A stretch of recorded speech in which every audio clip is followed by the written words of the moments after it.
So, hello and welcome to the screening of Real at Home here in Manchester.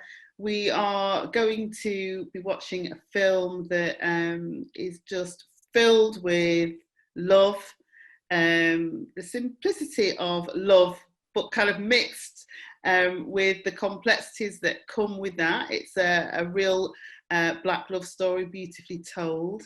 And I'm joined now by the director, the writer, joined by the director, the writer, and the creator of Real, Aki. Aki, welcome. Thank you, Karen. How are you?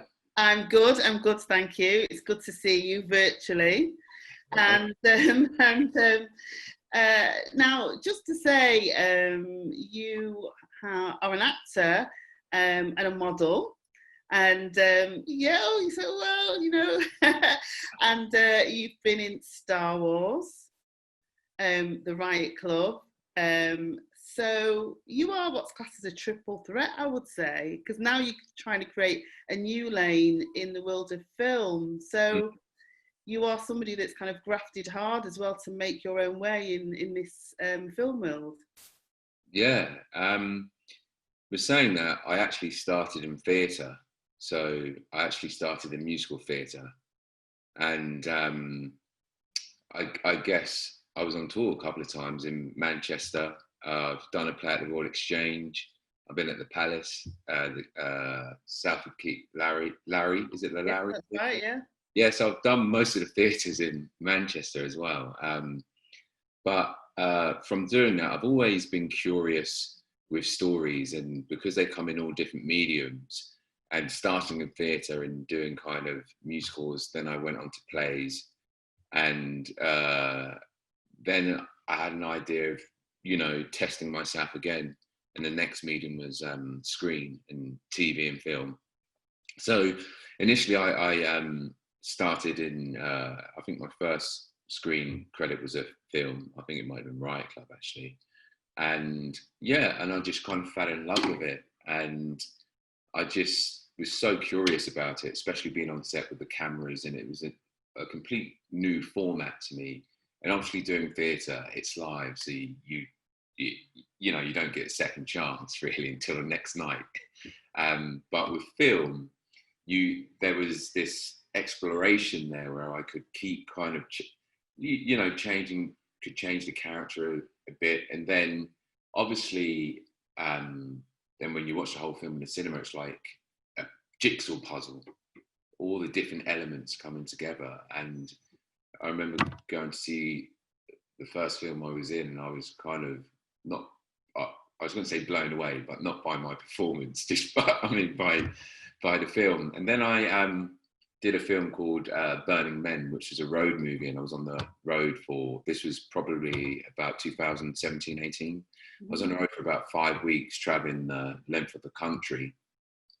And I just acted like a sponge, and I just became fascinated again with behind the camera, in front of the camera, just how the whole team pulls together. Then after that, I just started writing, and then that's when the idea for Real came into my head. And just before Real, I guess I wrote, directed and produced a short film with the money from the Burning Men film. And I got a taste for it, and the curiosity kind of led me to explore again, and just kind of thought, why not give it a go? Because I guess I'm one of those people that where learning is doing for me, rather, that's how I kind of learn. I like to do it that way. And it's interesting you say that you loved the whole process, and it's like you absorbed it all, and you absorbed all elements of it, because you didn't just decide to just be the director. You decided to input in the story. And with Real, it's interesting because it sounds obvious about having a romantic story with those layers of the difficulties that come with love, but we don't often see stories about black love on screen, and also secondly stories about working class love. So you brought those two together. So was that like a desire for you to actually tackle that particular area of film? Yeah, 100%. I guess when we talk about love in films and romantic dramas and romantic comedies, they're normally upper class, kind of middle class kind of stories. As I've said in many interviews, someone kind of working in a bookshop and or running to the airport, or, you know. And I always thought, like, you know, I'm working class. I've never seen like a working class love story in the last couple of years, especially a young couple. And then I also thought, well, I've never seen a black couple in British cinema trying to navigate a relationship where their race is secondary. It's more about the love and their environment. Yeah, the environment. Because a lot of black films sometimes the race is, you know, the first thing, whether it's violence or, you know, gangs or injustice or police brutality or institutional racism. I mean, and in real, there's flecks of institutional racism, but that's just the environment, as you said. But the story is about these two people kind of accepting their past, which hopefully enables them to find a new future together. Yeah, so it's Kyle, who you play Kyle, don't you? Yeah. And then Pippa Bennett-Warner, incredible job. Yeah, it's Jamie. And so you two come together. And you know what is great about that? You also bring in the intergenerational aspects as well, and the fact that, you know, they're both going through their issues, but they have that kind of hardness that sometimes comes with being part of a black family. You get that, you know, the look, and you're not kind of doing quite right, you don't live up to expectations, and that affects how you feel going into a new relationship, because you're talking about the start of a relationship, aren't you, in this? Yeah, well, I think it's, you know, it's tough love. It's tough love from the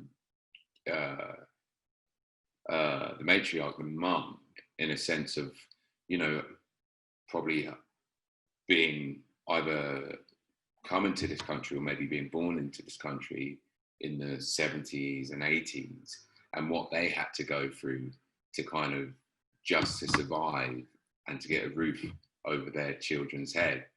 And so you have that, and then you have their kids. The children look at it slightly different, you know, but the mum saying, look, no, you know, yeah, they normally say you have to work twice as hard, as my mum always used to say as a black person. But sometimes the child has a different view from that. So what happens sometimes is the love's so deep rooted that they repel from each other, because the mum thinks she knows what's right for you, and the child thinks she knows what's right for you, and also with that being black as well. So sometimes, you know, there's often a clash of tension, isn't there? Yeah. Tension is real, and so it feels, you know, very authentic. And the one thing as well that you deal with in the film, and it wasn't until recently that I realised that it's not dealt with anywhere often on screen, whether it's real or in drama, is what it's like to be a black single parent, because often that isn't portrayed on screen, and the struggles that, you know, the women are going through to kind of make things right and to keep the head above water. And you kind of talk about that in a way, but not in a way that makes you view Jamie as being particularly downtrodden or anything like that. You feel that there's hope in how she is. There's aspirations for Jamie, you know, and I guess I saw that in, you know, family and friends. So I drew from their experiences, because there's aspiration, and it's kind of in a sense of, you got what you got, so make the best of it and keep pushing, because better days are coming. And I think that's Jamie's mindset. You know, she has a son, and she will do anything for her son to give him the life or the son deserves, so to speak. So it's just that she has a tenacity, but not in a, it's a quiet confidence. Do you know what I mean by that? I do, yeah. That's why I feel, you feel that she's going to get through. Yeah. You feel that you know, even though she's vulnerable, you feel that she's kind of ready to kind of like move on from her vulnerabilities and True, a real grit. Yeah, and then Kyle is a character, you know, you kind of feel the heartache that Kyle's kind of like going through. You know, as somebody who's a young black guy in film, did you feel that that was a story that needed to be told away from, you know, the usual settings that you see young black guys in Yeah, like, because a couple of people have said Kyle's character is quite passive sometimes, or you don't know how he's feeling. But I that was on purpose, because as a young black man, with pressures of family, not sometimes living up to what you kind of thought, or what your mum thought you would be, and the pressures of society as well, and trying to find his way. He was a little lost. He wants to change the circumstances, but where he's living, it's hard to do that. And it's just kind of, he's looking for an opportunity to kind of get him out of the situation, or even just to give him confidence. Because one thing, what happens sometimes is, you know, as a child, if you're not given confidence, it's hard to stay grounded as an adult. So Kyle's been through it, and losing his brother, lost his confidence, and also lost his mum, lost her. They both lost their confidence. So I think he's in search of finding himself again, and that confidence, and I guess a new beginning. You know, they're both wanting to break free of this shell they've kind of encased themselves in. And, you know, it's a very small central cast, and that's also because, well, that's the nature of the story. But also, you go from one extreme of a Star Wars budget to doing your own, and you have to film it in a very short space of time, which means you need stellar performances, and you need to make it work. So how was that? It was very hard, to be honest with you. We shot reel in 12 days. With a budget of 50k. Actually, we went into shooting. I went into shooting with 47,000. So it was tricky. It was hard, but sometimes when you don't have the right tools, I've always been a believer, it forces you to be more creative and think more entrepreneurial, in a sense of, right, well, we can't get that location. So how do I make this part of the script work? How can I speak to this shop owner in a certain, do you know what I mean? It's kind of, it puts you on the spot and puts pressure on you, but sometimes with that comes something special. It comes a camaraderie with the cast as well. It was kind of like, we're all in this together. We got one shot, we have 12 days. Let's all just pull our socks up, get on with it, and try and create. And I was of the mentality, as I said to the cast and crew, you know, we might have something here. So let's just get on with it. And everyone kind of did. And I think that adds to its realness, really, because you feel that connection, that because, you know, that there's a closest, because there's a few of you in there, and then the dialogue, it feels very real. Where did you film it? I shot it in Portsmouth. So where I shot it is a place where I grew up. It was Lee Park Haven in Portsmouth. And I just wanted to show a different part of the UK as well, because a lot of British films are kind of London-centric, or if they're not London-centric, recently, you know, you get feature films shot up north, like in Yorkshire, using that countryside and so forth. But you don't get many films shot down on the south coast. So, I mean, probably Brighton would probably be but Portsmouth is, you know, a lot of people thought it was shot in London, but with Portsmouth, you have the city, you have the beach, you have the countryside. And also because I knew the area, and especially Lee Park, it was one of the biggest housing estates in the early 90s, growing up there. And I just knew, like, not much goes on down there. So I knew people would be eager to help. And also just to give a bit of inspiration for the kids down there, where I came from, because I know how hard that area can be on people. So yeah, that's what I wanted to shoot it down there. And then interestingly, it does have a different flavour of that working class life, because often when it's in the south, or like say in the north, the hardness comes across in a very different way, and you just feel that there's a freshness in and something that you haven't really seen before, because you have filmed it in a different part of the UK. Yeah, I wanted that to be the contrast, to be honest with you, because these type of films can come across as quite hard, quite gritty, quite grey as well. So I wanted the palette, the colour palette, to be quite, you know, have an energy to it. Be the colours, the sky, be quite vibrant, quite bright, contrast to, you know, what they're going through. And let's talk about as well. Yeah, and then let's talk about Pippa, because how did you find her? So Pippa, she's just amazing. I probably met her socially a good 5 years ago, and actually it was Pippa and Cynthia Revo. I met both of them, and out one night, and I've been a big fan of her work since. And I was trying to get hold of her, so I just got hold of her via Instagram. I found her on Instagram, and because it was such a tiny budget at the time, agents weren't taking me seriously, because they're like, "Who's directing? Who's the producer?" And I'm like, "Well, I'm the producer." And they're like, "Well, have you produced anything before?" "No." "Who's directing?" Well, initially I wasn't going to direct it, but the director dropped out. And then I was like, "Well, I'm the director." And they were just like, "And what's your budget?" This kind of like constantly. So I just reached out. No. Yeah, I just reached out to Pippa, and I sent her a message on WhatsApp. And I said, "What's your email? I've got a script. Have a read of it." And she literally read it in 2 hours and just said, like, I'd throw my hat in the ring. I definitely want to be singing for this role. And then we just met up, and I just knew she was the right person for this role. And then that made it easier, kind of approaching her agent, because I said she's already said yes. Yeah. Always a good route. The agents don't like that, but it's got to be done, hasn't it? You know, you got to do what you got to do, and that's what I did with Real. You got to kind of find different angles.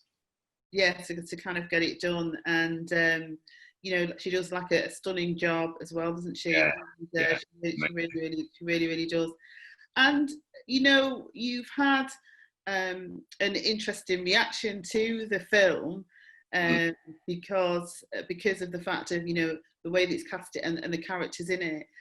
So does it kind of like validate the fact that, you know, that there is a total gap for films like Real in the UK cinema market? I guess for me, it was never about validation. Real wasn't one for the critics or anyone like that. It was one. I know it sounds cheesy, but it was one for the people. So I didn't really need validation. And also, it's art at the end of the day, and art is subjective. Some people get it, some people don't, and I appreciate that. But yeah, I always knew and know there's so much.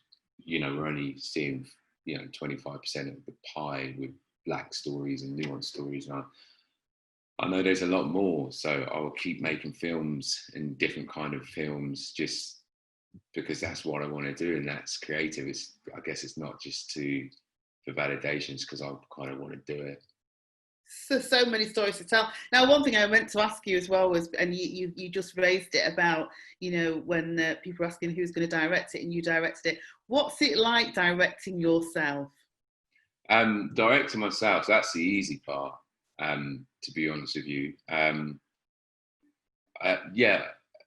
Because it wasn't about me, it was about the story. So if I kept going back to the monitor and watched every take, I just didn't do it. I just said to the DOP, as long as you're on your shit, I'll be on mine. And if it feels right for me in here, then I don't need to look at it. And that's the way I kind of worked when it was with myself. It was just kind of like, if it felt right. And Michael Edo Keane, who was the DOP, he was amazing. So I trusted him wholeheartedly. You know, we set up the shot before, but in terms of acting, if it felt right, I didn't care what I looked like. I didn't care because I wanted the honesty of the story. So, yeah, with me, if I'm really honest, I mainly did my scenes in 1 or 2 takes. So, wow. Yeah, record time. And do you feel that, you know, I mean, it doesn't look like it's been shot, you know, in a short amount of time. So you must be kind of proud of that. But do you feel that, you know, the next time around, if you do a film, you'd go again for working on the same time scale, or would you? absolutely not. I think the next time I do a film, I will probably write and direct it, but I wouldn't produce it, cast it, and do everything else, to be honest with you. Because there's a reason why they're all different roles. If it's not, but I guess, like I said, the reason why I did all those roles is because no one else wanted to, and getting the film made was more important to me than listening to other people saying that's not possible. Fantastic. So the film is now out for people to view, and they can watch it on demand, but they can watch it here at home. Yes. And It's a beautiful cinema, by the way. it is a beautiful cinema, isn't it? And Yeah, yeah, and you know, it sounds kind of an obvious question in a way, but you know, what do you want people to get from Reel? Because you know, initially that's what, you know, when you started out and you wanted to do it, you had something in mind. So yeah, it was hope. It was as simple as that. It was I wanted people to get a hopeful story from it, and also just to see different narrative from what we're used to seeing with Black British films on screen, which all those stories are valid, but this story is just as valid as well. So different side of the coin, and I just wanted people to take hope from it and heart, really, because that's how I operate.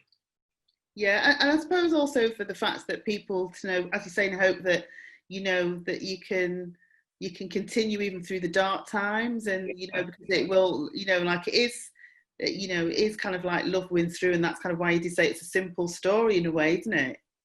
I've always said it's a simple story with complicated layers, such as life. Yes, life, absolutely. It's well, it's been wonderful to speak to you, and congratulations on achieving such a beautiful film, and one that I think is going to, it is definitely going to speak to people. I really appreciate it, and thanks for taking the time for watching it and taking the time to speak to me. Thank you. Onwards and upwards, Aki. We'll see. That's the aim. That's great. Thank you. Thanks very much.